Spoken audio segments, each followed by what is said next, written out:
क्या आपके साथ भी ऐसा होता है कि आप खुद को ऐसे सवालों में उलझता हुआ पाते हैं जिनका कोई अंत नहीं? जैसे, अगर ऐसा हुआ तो क्या होगा? क्या मैंने सही किया? लोग मेरे बारे में क्या सोचेंगे? क्या मैं ये कर पाऊंगा? अगर आपका जवाब हाँ है तो यह वीडियो आपके लिए है, इसे अंत तक जरूर देखें। ओवर थिंकिंग सिर्फ आपका समय ही बर्बाद नहीं करती, बल्कि आपकी खुशी और मानसिक शांति भी छीन लेती है। लेकिन चिंता करने की जरूरत नहीं है, क्योंकि आज हम बात करेंगे 3 आसान तरीकों के बारे में जिनसे आप ओवर थिंकिंग को कंट्रोल कर सकते हैं और अपनी जिंदगी को पहले से ज्यादा शांत और खुशनुमा बना सकते हैं। हम सभी कभी ना कभी ओवर थिंकिंग का शिकार हुए हैं। कभी कोई पुरानी बात हमारे दिमाग में घूमती रहती है, तो कभी भविष्य की चिंता हमें सोने नहीं देती। हम किसी गलती के बारे में इतना ज़्यादा सोचते हैं कि पूरी रात नींद ही नहीं आती।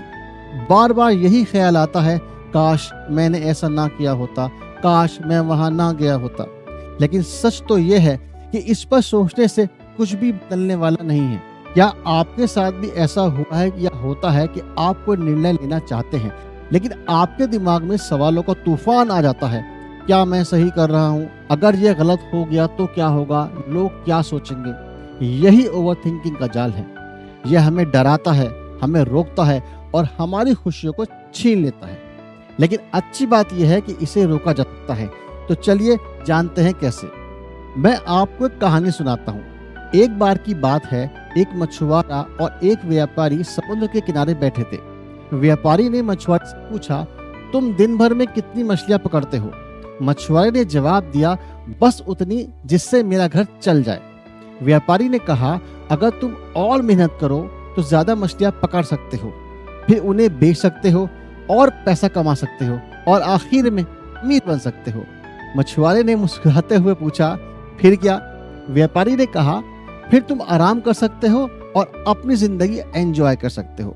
मछुआरा हंसकर बोला, मैं तो अभी भी वही कर रहा हूँ, मैं अभी से खुश हूँ। यह कहानी हमें सिखाती है कि हम अक्सर सोचते ही रह जाते हैं और खुश रहने का असली मौका खो देते हैं। अब सवाल यह है कि ओवर थिंकिंग को कैसे रोका जाए। तो चलिए जानते हैं 3 आसान तरीके जो आपकी जिंदगी को बदल सकते हैं। ओवर थिंकिंग तब होती है जब हम अपने दिमाग में बेकार की बातें दोहराते रहते हैं और किसी भी विषय पर जरूरत से ज्यादा सोचने लगते हैं। इस आदत को बदलने के लिए सबसे पहले हमें यह समझना होगा कि कौन से विचार उपयोगी हैं और कौन से सिर्फ हमें परेशान कर रहे हैं। सवाल यह है कि इसे कैसे करें। जब भी ओवर थिंकिंग हो, खुद से 3 सवाल पूछें। क्या यह सच में मेरे लिए इतना इम्पोर्टेंट है? क्या यह मेरी जिंदगी को बेहतर बना रहा है? क्या इस पर मेरा कोई कंट्रोल है? अगर जवाब नहीं है तो इसे जाने दें।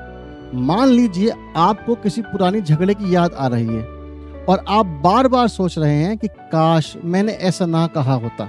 अब सोचिए, क्या आप समय में वापस जाकर इसे बदल सकते हैं? नहीं। तो इस सोचने से क्या फायदा? इसे छोड़ दीजिए। अपने विचारों को पेपर पर लिखें। जब हम चीजों को दिमाग में रखते हैं तो वो बड़ी और डरावनी लगती हैं, लेकिन जब हम उसे कागज पर लिखते हैं तो आपको समझ में आता है कि यह उतनी बड़ी समस्या नहीं है जितनी बड़ी समस्या हम इसको समझ रहे थे। इसका रिजल्ट ये होगा कि आपके दिमाग में जो बेकार की बातें चल रही थी वो खुद ही कम हो जाएंगी और आप ओवर थिंकिंग से बच पाएंगे। हम सभी जानते हैं, खाली दिमाग शैतान का घर होता है। जब भी हमारा दिमाग खाली होता है तो वह खुद से सवाल जवाब करना शुरू कर देता है और यहीं से ओवर थिंकिंग की प्रॉब्लम शुरू होती है। इसलिए अपने दिमाग को किसी न किसी काम में व्यस्त रखना बेहद जरूरी है। ऐसा करने के लिए आप नई हॉबीज अपनाएं, किताबें पढ़ें, योग और मेडिटेशन करें, संगीत सुनें, क्रिएटिव चीजें करें और फिजिकल एक्टिविटीज को बढ़ाएं। अगर आपको ओवर थिंकिंग की हैबिट है तो उसे किसी अच्छे काम में लगाएं, नए स्किल सीखें, अपने करियर में आगे बढ़ें और किसी नए प्रोजेक्ट पर काम करें। इससे आपका दिमाग फालतू की चीजों से बचा रहेगा और आपका आत्मविश्वास भी बढ़ेगा। इसका रिजल्ट यह होगा कि जब आपका दिमाग अच्छी और पॉजिटिव चीजों में व्यस्त रहेगा तो आपके पास ओवर थिंकिंग के लिए समय ही नहीं बचेगा।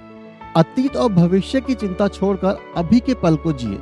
अधिकतर ओवर थिंकिंग इस वजह से होती है क्योंकि हम या तो अतीत की गलतियों को लेकर पछताते रहते हैं या भविष्य की चिंता में डूबे रहते हैं, लेकिन हम भूल जाते हैं ये जो सबसे महत्वपूर्ण है वह अभी का पल है जो हमें खुशी दे सकता है। इसके लिए लेट गो की कला सीखें।